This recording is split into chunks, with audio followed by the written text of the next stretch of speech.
It takes a lot of knowledge about which vulnerabilities are still open. Now imagine if you are somebody who found a vulnerability which everybody else also found, sooner or later there will be a patch. For instance, we analyzed some data on Dutch academic institutions that were attacked, and we found that most of the attacks were in the working hours or working days. Yeah. And I think most of those attacks came from script kiddies or... Really? Yeah. This episode of my podcast is a conversation with Abhishta. He is an associate professor of computer science at the University of Twente in the Netherlands. A young and rising academic, Abhishta is a specialist in cybersecurity. He shares his insights on the latest developments, key challenges and the future business landscape in this rapidly evolving field. This is the Koelemeijer podcast. To support my podcast, please like, share and subscribe to my channel. And don't forget to click the bell icon to stay updated on future episodes.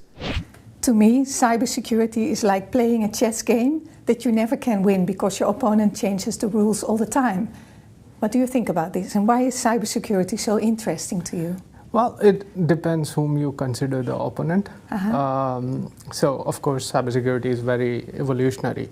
So, once you put certain types of protocols in practice for protecting yourself, the attackers would also learn from that and change their strategy of defending. I think some of it is also because of how much control a single entity has on what they can actually do. Right? So if you talk about companies right now which provide logistics services or healthcare services, they are not necessarily software companies.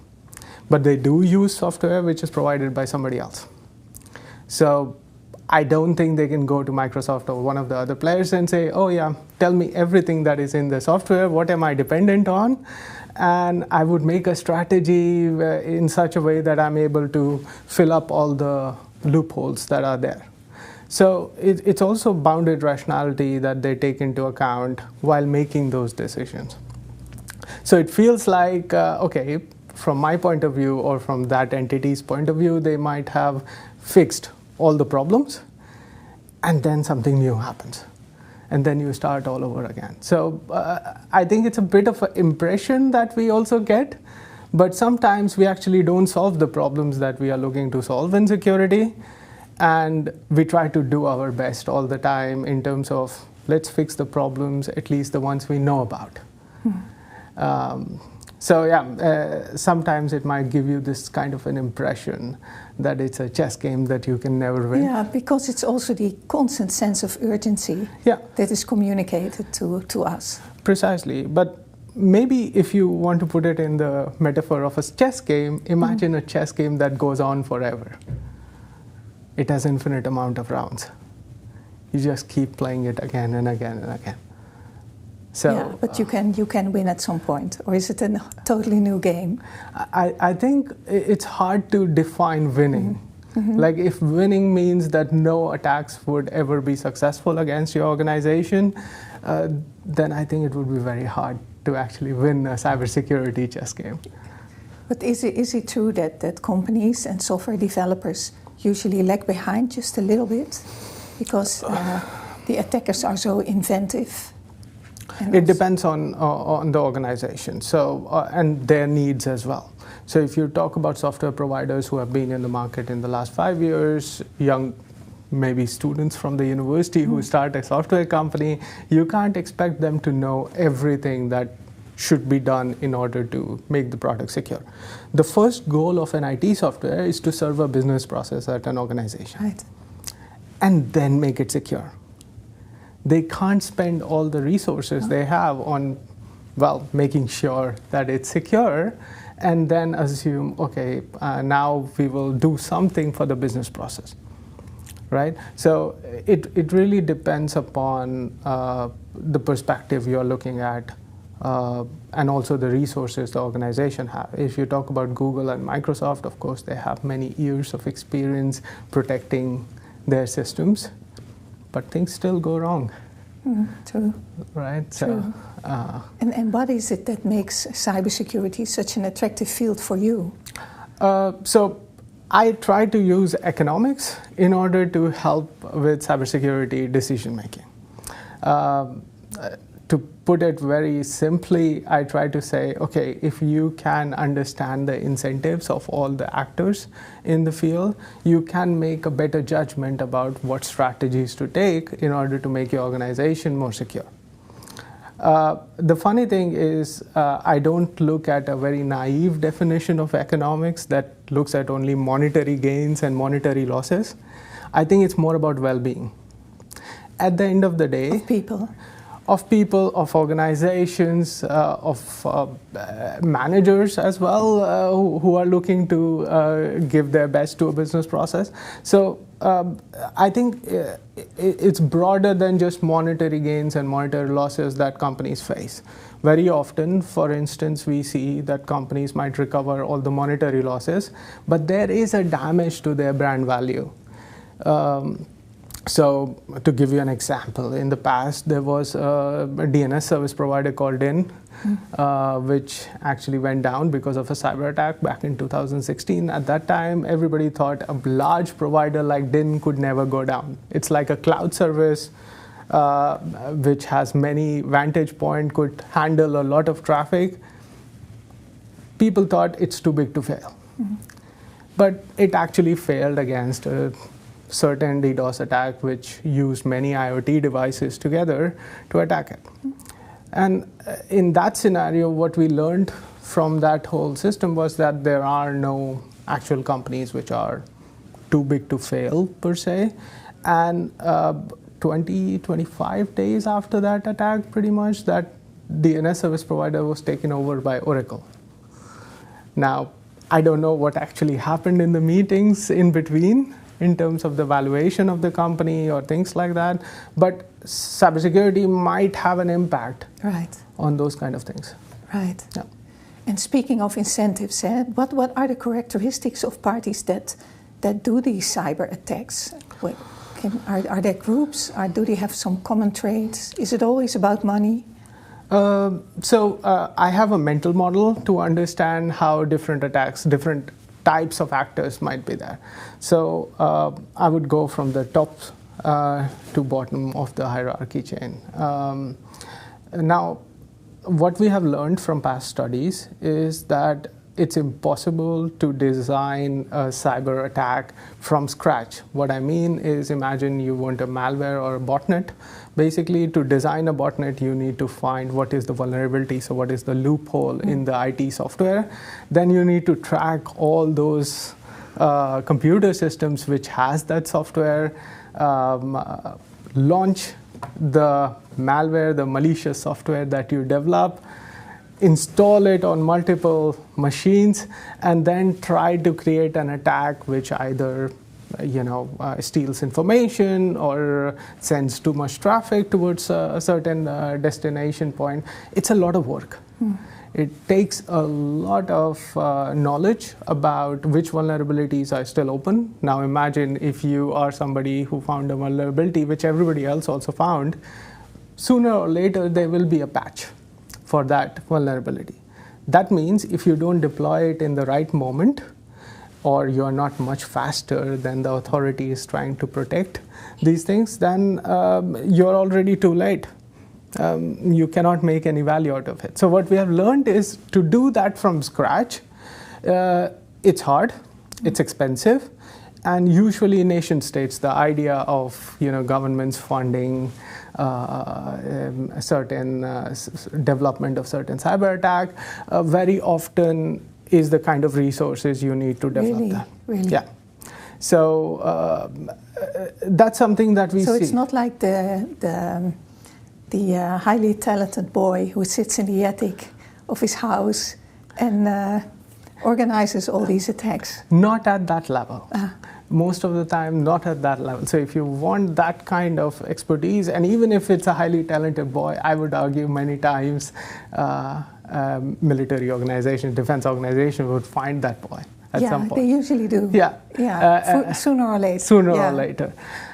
Then there is another group of attackers that basically use the exploits that these groups at the top level might have developed over the years. Right, so very often what somebody might do in these organizations is develop an exploit, leave it out on the dark web, to see what it could do, essentially, right? And somebody on the dark web, in this case, it might be a highly talented teenager, decides to pick up that exploit and actually do something with it, right? And then I would say there's a fourth layer, which are probably professional cybercriminal groups as well, who want to make money with cybersecurity attacks. These might be actually looking for some professionalized cybersecurity malware, software, or even packages that allow them to do it. We saw it with ransomware, for instance. When ransomware became super popular, it became a commodity. You could basically go to the dark web and download or buy basically a set of tools that allows you to deploy ransomware, get paid, even start your own communication service where people might call you and ask, how can I decrypt my data? Instant business model. Yeah, precisely. Wow. And there you need a collective, maybe group of people who have some knowledge. At the same time, they can develop the software more. Just like any open source software, right? Like you can have a Linux, which is open source, and then you can develop some special features on top of that Linux to basically provide some special kind of effects.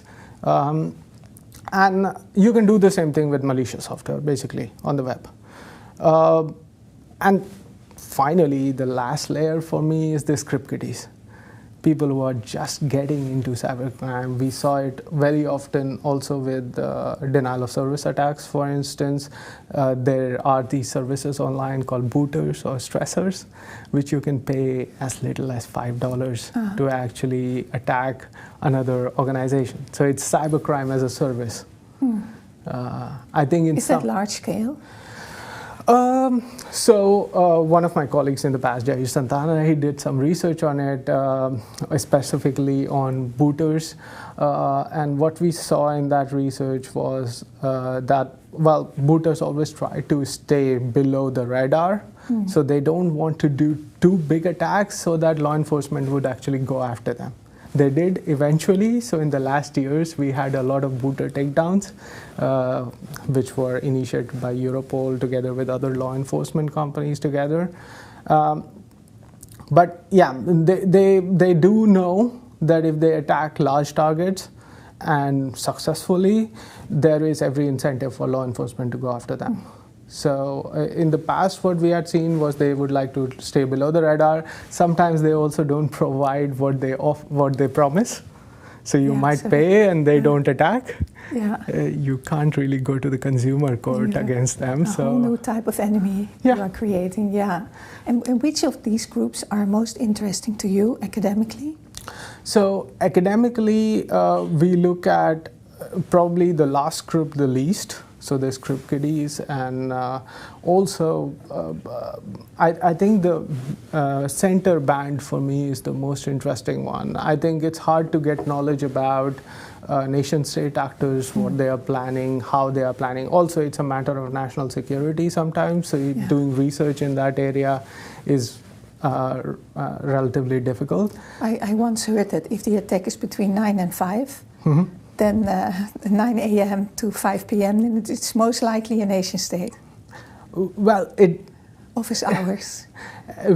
So you can have such a heuristic. What we have also seen in the past, so for instance, we analyzed some data on Dutch academic institutions that were attacked, and we found that most of the attacks were in the working hours or working days. And I think most of those attacks came from script kiddies or... Oh, really? So it's not a good algorithm. It's not a good rule. I don't think that's the correct heuristic. Sometimes I do see studies which base themselves on the premise that the attack is probably coming from somewhere where it's daytime. Because people are working during that time, and maybe for these people, this is work.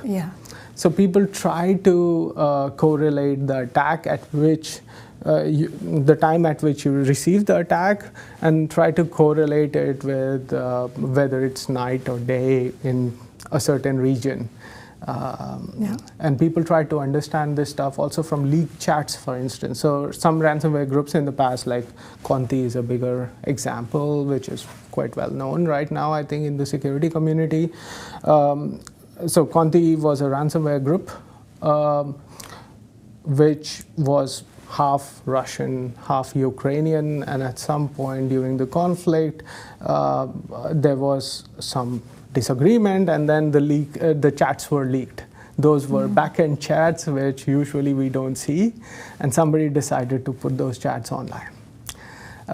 People were able to study a lot of stuff through that about the working of these ransomware groups, and they basically tried to understand, okay, that there are different types of job profiles that people have, and they do specialized jobs. They work just like us. We go to our workplace and work. They also have a similar work routine.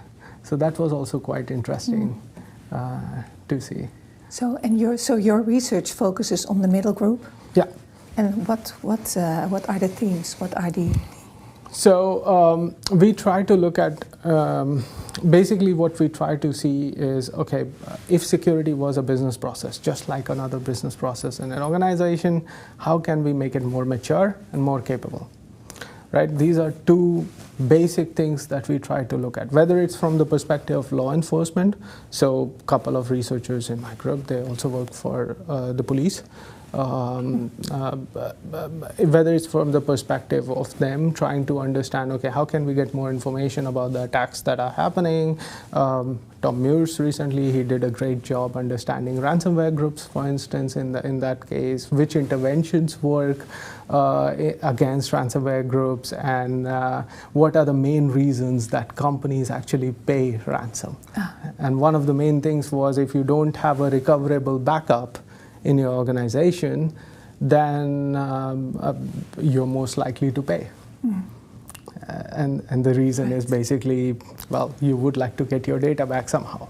But the idea is that the insurance pays. So the group that attacks, that asks ransomware, knows exactly where the limits are for the insurance. I think when Tom did this work, what he saw was, okay, there was some indication that those who had insurance were more likely to pay. But at some point, insurance industry also realized it's a bad idea to pay ransom. Yeah, you get this amplifications. And we saw that was probably one of the biggest reasons. So if you take the date on which they decided we are no longer going to pay ransoms, the number of ransom paid actually went down after that. So, but also the number of attacks went down, or not? I think the number of attacks, it's very hard to say something about it academically, because I know there are organizations which are collecting the number of attacks, but the idea is that we have a very limited view. Right. Most of the times we look at number of reported attacks. Yeah, and I should have said the number of reported ransomware, ransom requests, or demands. Yeah. So we don't see a direct impact on that number, but that might also be because as ransomwares become more popular, maybe people are more likely to report it, right? So it's a bit like Corona. If you don't know, if we never knew that there was testing necessary or whatever, you wouldn't find it. You wouldn't find it. Right. And with cybercrime in general, that's also a bigger thing. Like every time you receive a phishing email, you don't report it. No. However, that is good practice, at least within your organization, to report it. Yes. But I find myself, I deleted the messages, and then I think, oh, maybe I should have reported it. But I was too busy deleting and blocking numbers and whatever. Yeah, so I think we need to work on making it more easier for employees to actually do this and bring it part of the culture. Right. You know, I think people in management always say that culture eats strategy for breakfast, lunch, and dinner. Yes. Okay, so I think at some point we have to move from security strategy to a security culture and try to incentivize it. Yeah, but going back to the security as a process. So what is the state for current companies? So there are companies which have a very well-defined security process. Security mistakes still happen at individual level, but again, if at an individual level a mistake happens and the whole company is suffering because of that, probably something is wrong with your process in the first place. Just because one person opens the door of the company for somebody, they should not be able to access everything else in the organization. Right? So it is very important. So you compartmentalize, right? Exactly. You have to deploy access controls. You have to. So there's this idea of zero trust security where you ask people to log in again and again as well. You use multi-factor authentication. That's another solution. Again, it's also very interesting for me how organizations actually deploy multi-factor authentication. Because the idea was that you have two factors, two hard factors in order to log in. Devices. Exactly. Yeah. For instance, you have your computer and your phone. But right now, at least the way Microsoft Authenticator or some other, how it's used is a lot of times you see if people are logging in with their phone, they actually need just one factor. Right. Because the authenticator is on the same phone, you get the message and you can just log in. So is it then two-factor? I think that's kind of a debate around that as well. And that's around security and usability issues as well. So if you really force people to carry two devices all the time, well, it becomes less usable as well. True. So these are the kind of things that companies probably have to take decisions on, and based on what is the value of the information they are trying to protect, they can decide whether to make it more usable or to err on the side of security. Yeah, and cybersecurity is also a part of what the audit committee is doing within companies, and a lot of auditors, accountancy firms are involved in that. What is your perspective on that? Of course, there are also sorts of accreditations, and so it's very important for the boards. Yeah, compliance is definitely one of the factors. So I think it's better for companies to actually have a strategy about security rather than just following the compliance. Because compliance, again, as you said, it's a chess game that somebody changes the rules. Now, if governmental organizations or the ones who are forcing these compliance are the ones changing the rules all the time, and you're just trying to go for it, you will, first of all, you will never be able to predict what the next change would be. And that causes extra stress in the organization. And secondly, you will not be able to understand how much is enough. So what you also see in security, and that's one of the typical things about security which makes it interesting for me as an economist as well, is that security doesn't pay back directly. It's just trying to protect what you already have. Right.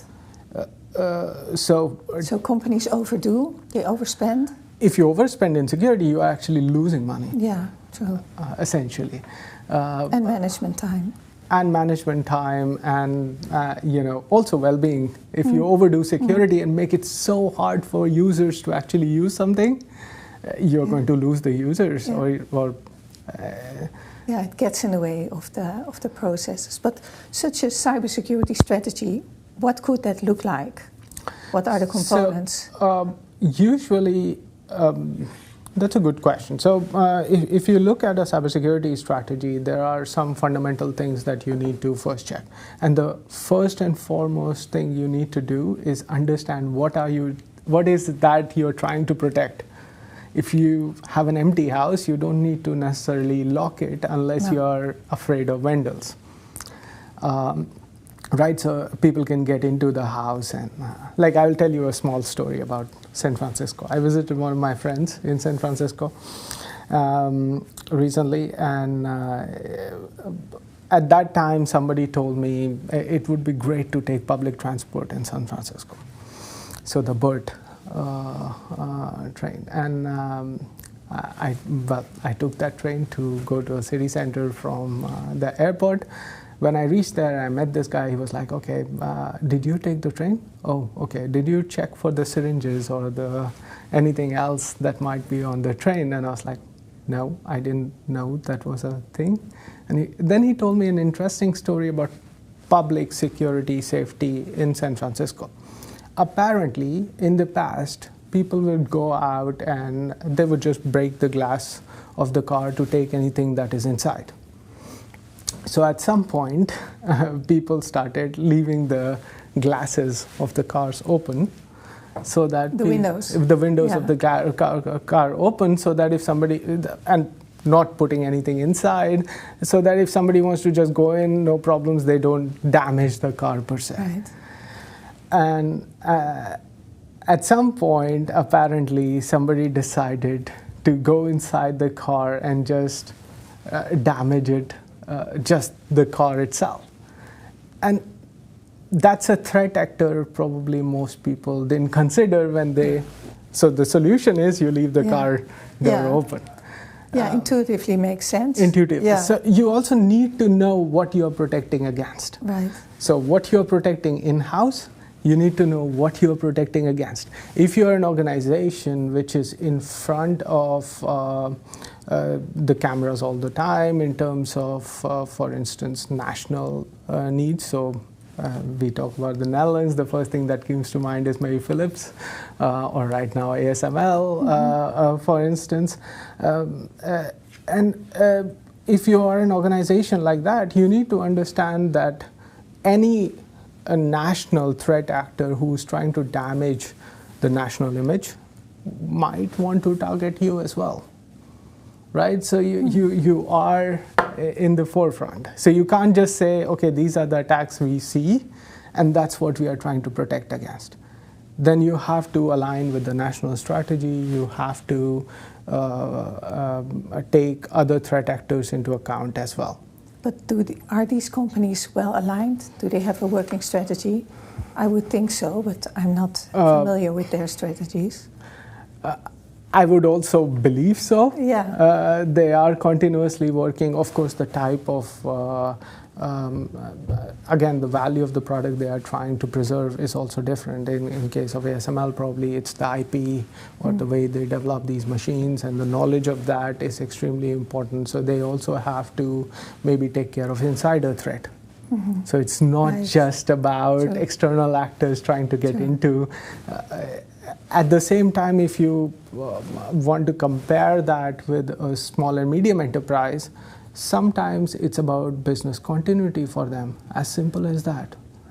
If they can keep their business running, even during or after a cyber attack, it's okay. And that is one of, like, they should not be aspiring to have the level of security that ASML or other organizations should have. Because if that's the aspiration or that's the requirement... No, that's not realistic. Yeah. Yeah, but the question is always, do you need to overshoot a little bit? Do you need to be a little bit extra careful or spend a little bit extra money? Is that a good thing to do? So that's where I think compliance comes also more as a positive thing, because it tells you the minimum amount you should do. Right, right. So I think in that case, compliance actually gives at least a direction which way you should go. But it should not be a goal. No, but I remember boards where we had a discussion about how far should we go. I mean, should we be like the example, the best kid in the classroom, or... If you can make money with it, why not? Yeah, but usually you can't. So you can see, so there are or some... it's a guarantee for your customers, eh? Exactly. In that case, yeah. But I think one of the things that has changed in the last years is also what value does cybersecurity bring to your organization. Traditionally, it was about confidentiality, integrity, availability of the information that you are trying to protect. As simple as that. Now, I think there is an additional vector there, which is sovereignty. Are you making decisions for yourself without the influence of external parties trying to force decisions on you.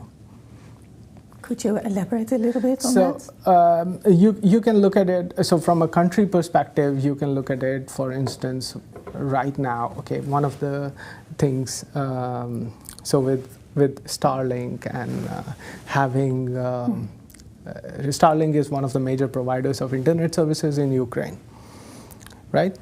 And you should not be in a situation where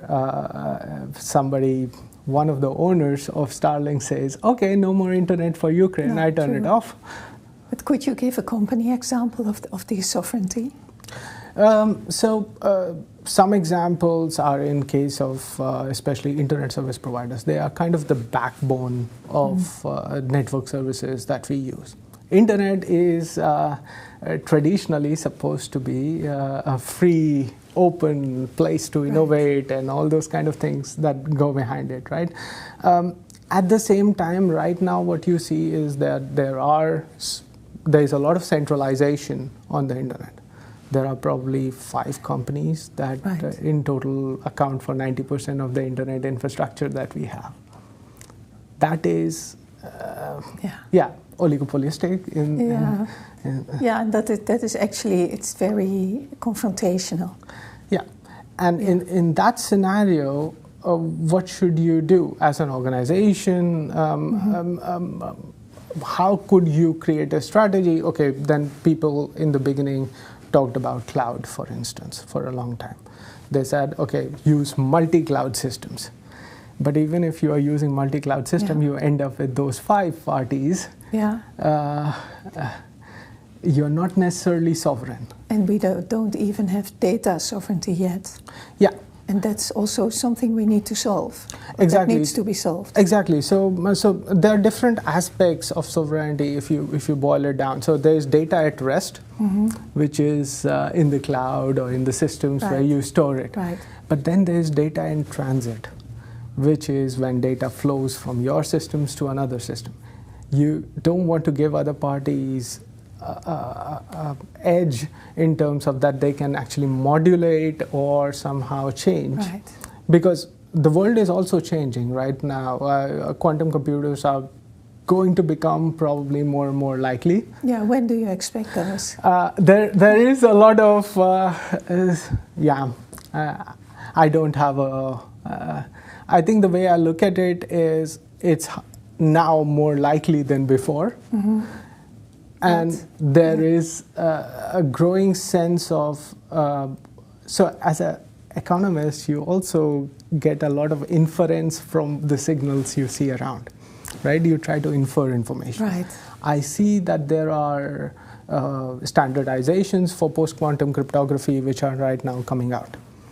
That gives you the idea that probably there is a more likely scenario that quantum computers would become available in the near future.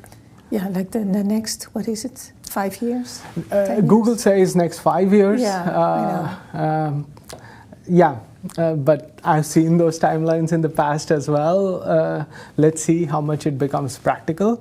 But I think from a security perspective, we need to prepare for a moment when they would become available, and it should not be that we are caught off guard. No, you speak about post-quantum cryptography rules. Yeah. What are those? So there's a difference between traditional cryptography that used to protect peer-to-peer communication.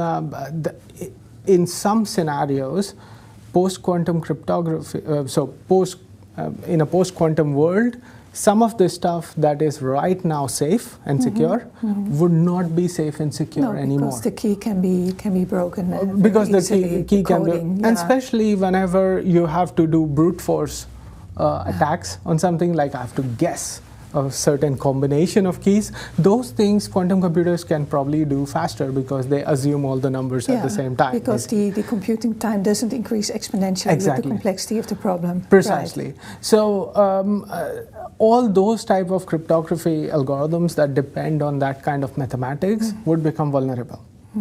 The point is a large amount of internet is actually secured using them. Right. So right now, for instance, if I'm talking to my tax office and the data is encrypted using certain mathematics of this kind, there might be a future scenario that somebody with a quantum computer can actually read through that data. Yeah. The question is when, not if, right? The question is when. And right now what you also see is there is a growing amount of talk around collect now and decrypt later. So there might be nation states which might be actually connecting all the information going by just so when they have a quantum computer they can actually decrypt it. But what would be rules for a post-quantum era? So there are some newer post-quantum cryptographic algorithms, so newer mathematics-based solutions that organizations can actually deploy. So in one of the projects with Roland van Rijswijk, we also look at this kind of deployment and how we can actually incentivize and facilitate it. The point is, we cannot be also that fast with implementation that we implement something right now and then later on we find out, oh, there were some vulnerabilities in this. Because security is all about letting this stuff stay for some time, letting it get tested in the real environment and understand what actually happens. Yeah, you can only test in theory because you don't have a working quantum computer yet. Yeah, I think they work with very, very short periods of time. Exactly. So it's mainly theoretical. Exactly. So we would only know when they actually come into existence what actually happens with them. But the basic idea that companies need to ensure right now, what they can do best is probably crypto agility. The idea that they can change the algorithms fast and quick whenever the need be. And that is... but most outsource to their software company. That is true, but if you look at organizations, especially of public interest, they have an incentive to do it in-house. But the major software providers, are they already working on this agility? We see some movement. So, for instance, in the project of Roland, there are organizations from the Netherlands, governmental organizations that participate together to learn more about this. However, I think if you look at who needs to take care of this, probably our critical sectors. So within the Network and Information Security Directive, the second one, there are these 13 critical sectors defined in that, which includes healthcare, logistics, and these kind of backbone services. I think they all should look really critically on this and try to start moving faster. So what is your view on Internet 3.0? It's not the hype it used to be, but it's still in progress, right? Yes. So Internet is interesting organism in my view, right? Like Internet is just a connection of networks together. That's basically it. When I teach it in a classroom, I basically tell students that they are the internet service provider for their own house. Essentially, once you get a connection at your house, how you manage the network within the house, that's your job. Right. The people are they surprised when you tell them that? Yeah, they are surprised with the amount of power they have. So it's good empowering your students. Yeah, I think, and this also gives them a different. With this power also comes responsibility of securing the assets. That just kidding. Yeah. When you know once you realize that you are responsible, you have to protect. Of course, IoT devices are now everywhere. Yeah, everywhere, and easy to hack, right? Or not? Many of them, yes. Many of them are open. Many of them, yes. Yeah. It's also the incentive, right? Like if you are making an oven, what incentive do you have to put like high-profile security capabilities in your oven? No, not. Also, and if you talk about, so there are some devices I think should not be connected to the internet in general. They are connected because probably you can make a better coffee with a new algorithm tomorrow. Or maintenance or... Maintenance. I think maintenance maintenance is a very important reason for which industrial control systems are more and more connected to the internet, because you don't have to actually put an employee there to do some troubleshooting. You can just do it off site, and then later on an employee can travel and see. So I can see the use case there. In home consumer devices, many times I prefer, my personal preference, use dumb devices, not the smart ones. Yeah, that makes sense from your background, given your field. Yeah, because every time you add a device in your home ecosystem, you basically increase the threat surface, basically. So another point somebody can attack. And the funny thing is, there is a threat scenario where this might even be used for physical attacks, right? So if you're on a long vacation and somebody can measure the amount of energy consumption in your house, they can actually predict whether you're in the house or not. True. And so in companies, it can have similar repercussions. People can figure out some things based on measurements about company details that they don't want to. But Web 3.0 is more than this, right? Yeah. It also has to do with sovereignty? Yeah. So, for instance, if you look at the internet itself, I came across a very interesting article from the Australian counterpart of SIDN. SIDN is the Dutch registrar for .nl domains. There is a similar body from Australia, and they suggested there are going to be 3 likely scenarios for the future world, internet in general. One is going to be that everything is going to be our national security, right? So we are going to try and protect the internet within the boundaries of the geographical. Is that realistic?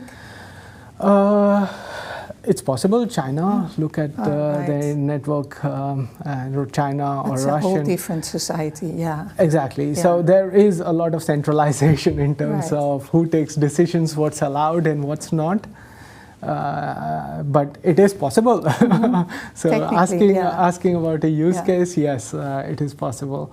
The other scenario they plot is about that everything is going to be about sustainability. Right, so we see, I came across the Green Webs initiative recently, where they say, okay, we would like to have a web which doesn't have CO2 emission, because data centers actually produce a lot of CO2 and also consume a lot of energy. And one of my colleagues in sustainability would tell me, as long as a data center is powered by green energy, it's fine. I think there are more things to it. It's also debatable, So, but it's a first step, right? So I think there are... And a whole different level than the centralization issue.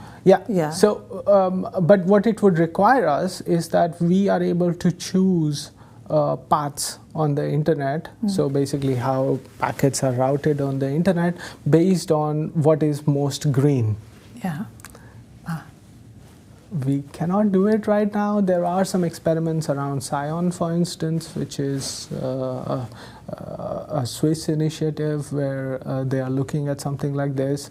We are actually working on a responsible internet idea, which is slightly different in the sense Scion is from scratch a new internet perspective.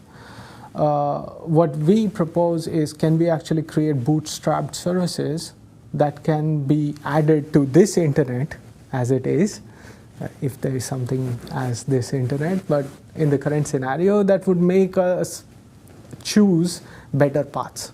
But this is still the second scenario, right? This is still the second scenario.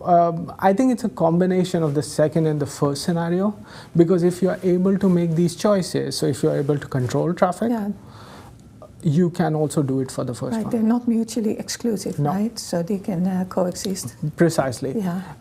And the third scenario that the report plotted was of what we see right now. Everything is going to be for economic gains. So as long as you can make a good deal, you can have an internet of that type. And that's what you see right now, oligopolistic world of internet where few companies hold most of the infrastructure. They have the best deals. I thought it was about Web 3.0 was about having ownership of your own data, deciding who gets access and being able to do transactions in cyberspace.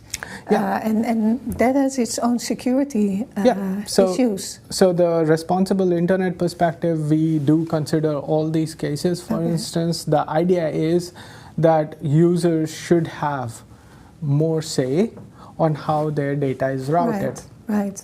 The idea is that if you don't want your data when you are accessing your bank, you don't want your data to be routed via Russia for some reason, which can happen in the current internet scenario probably. Or maybe you don't want to know. You want to know where your data is routed because now you don't. Exactly. So the auditability of the current internet system is really low in that sense. So those are things that we would like to build. And who is we? Your group. So it's we do the business part. Of course, we are the economics part of it. But it's a project which is together with University of Twente, so the computer science and the business faculty together, and then University of Amsterdam, TU Delft, and TU Eindhoven. So it's a large project with different stakeholders together, and then there are organizations like DIVAC, which are also integral members of the group. And we work with industry partners in order to create the first prototype to see if we can actually make it possible. And the use case of it is basically the first and the second scenario combined together. That can we actually create an internet where you can actually have the values of the consumers reflected in how the internet actually operates. In a protected environment. In a protected environment, of course. And how does the Netherlands do internationally? And maybe how does Europe do internationally? In terms of the internet? In terms of cybersecurity. So I think Netherlands is very good in terms of cybersecurity. I cannot say that about every single European country. I think Netherlands is... I come from India, right? I can imagine that getting something done in India is extremely complex, because of the complexities of all the systems that exist there. Netherlands, I think, has advantage in terms of how organized it is, how we can use the tools that we have in hand to actually deploy something and test rather quickly, right? So, and I think we should make use of that.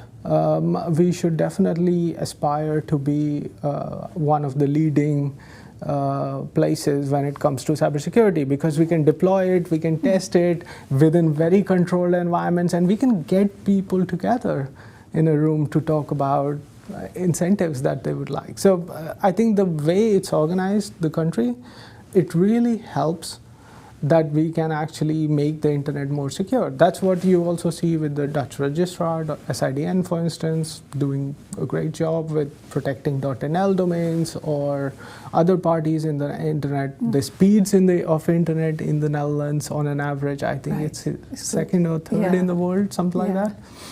So, we have been in the forefront of this. But is there another best practice, or is the Netherlands the best practice? That's a very hard question to answer, simply because I think it's very hard to differentiate between good security and bad security. You know, unless, for me, yes. Because somebody might also argue, okay, Netherlands is a relatively small country, so the amount of threats they face are relatively smaller than. Right. At the same time, the digital dependence in the Netherlands is huge.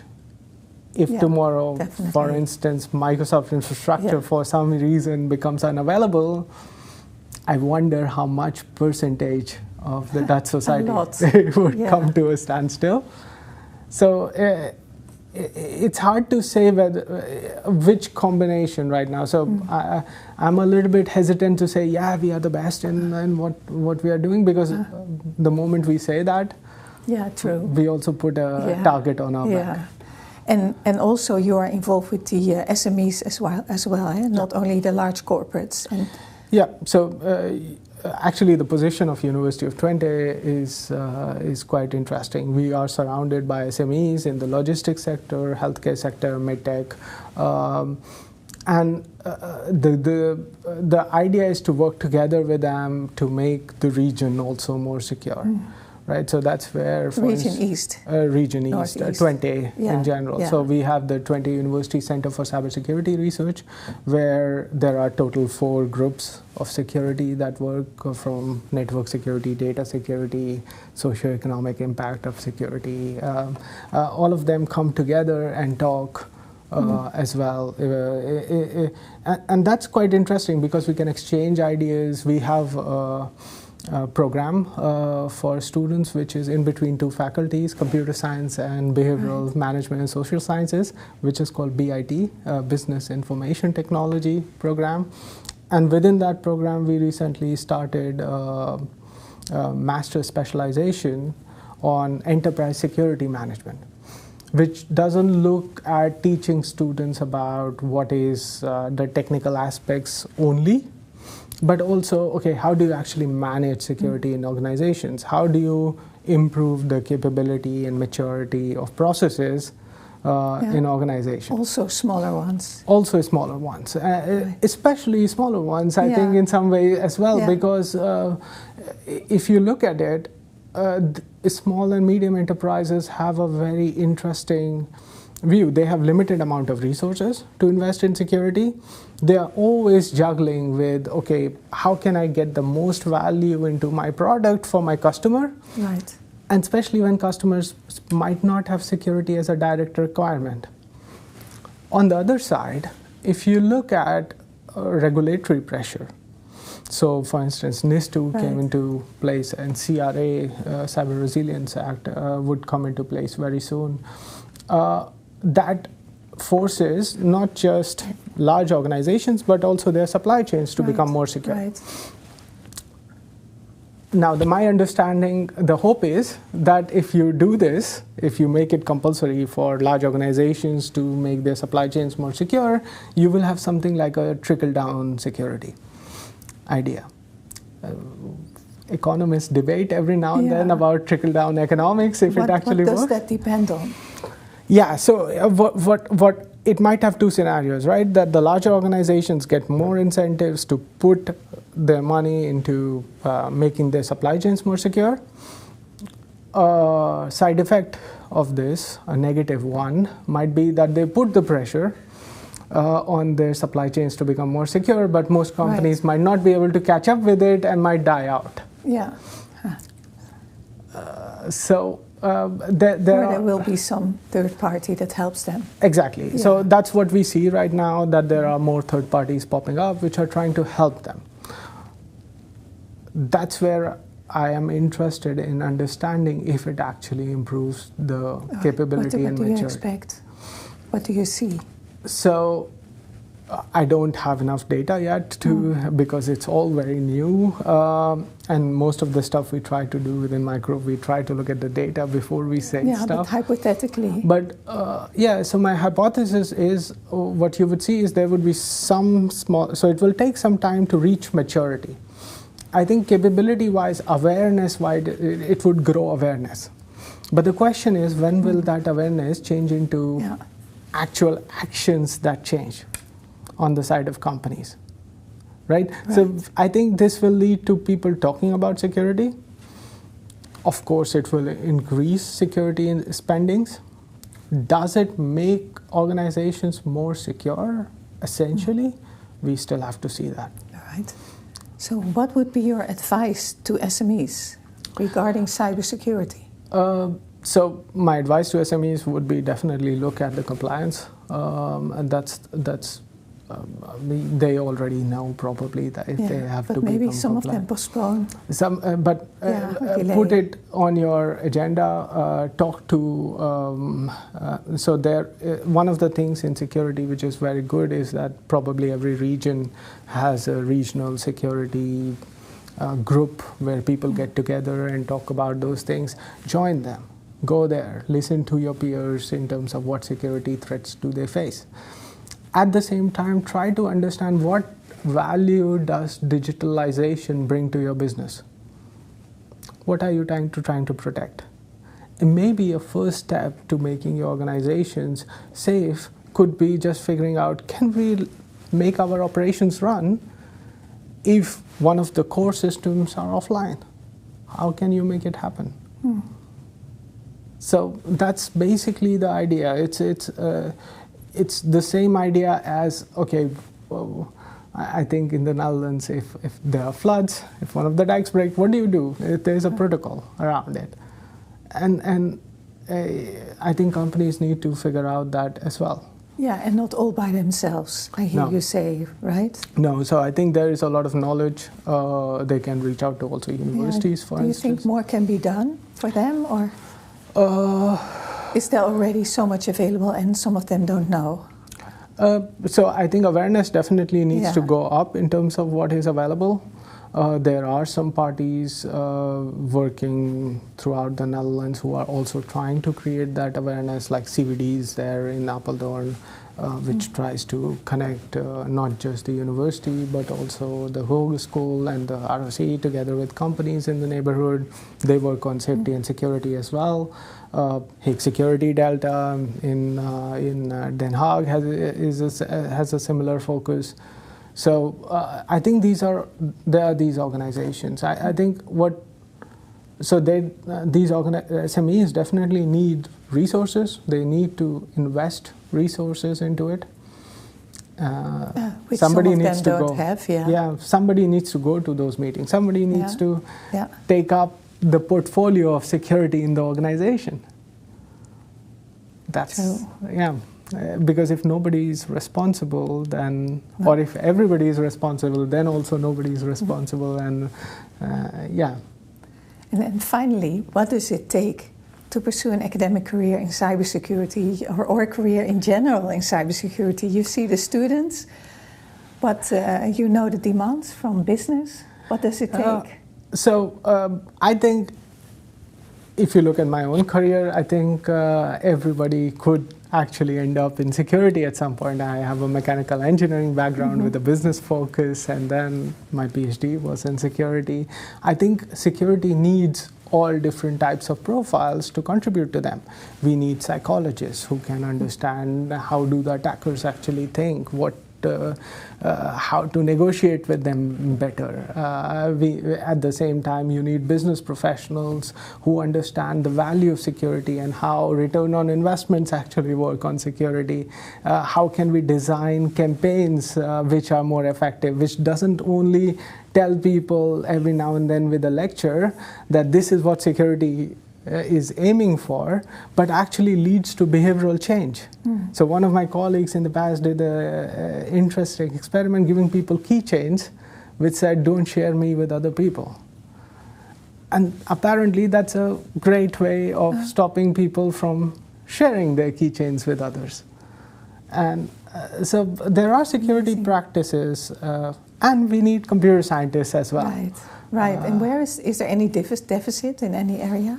I think all of them, right? All of them? Yeah, that's my at least understanding right now. I think there are not enough people who know enough about security to do the job. So I think all of them need to step up, especially with AI coming in. The interaction between security and AI is also an interesting one. Yeah, we didn't even speak about that. No, so that's another, that's also something we are looking at right now from perspective of safeguarding.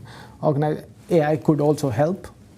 You know, it can be a brainstorming partner with you in the current scenario. But we still have to see how newer technologies, because every time you get more digitally embedded, there might be a new threat surface that you might have to look at. Yeah. So. Well, we're back at my first question, right? Yeah. Thank you so much, Abhishta. Thank you so much, Kitty. Thank you. Thank you for listening to this conversation. To support my podcast, like, share, and subscribe to my channel. And click the bell icon so you won't miss any future episodes.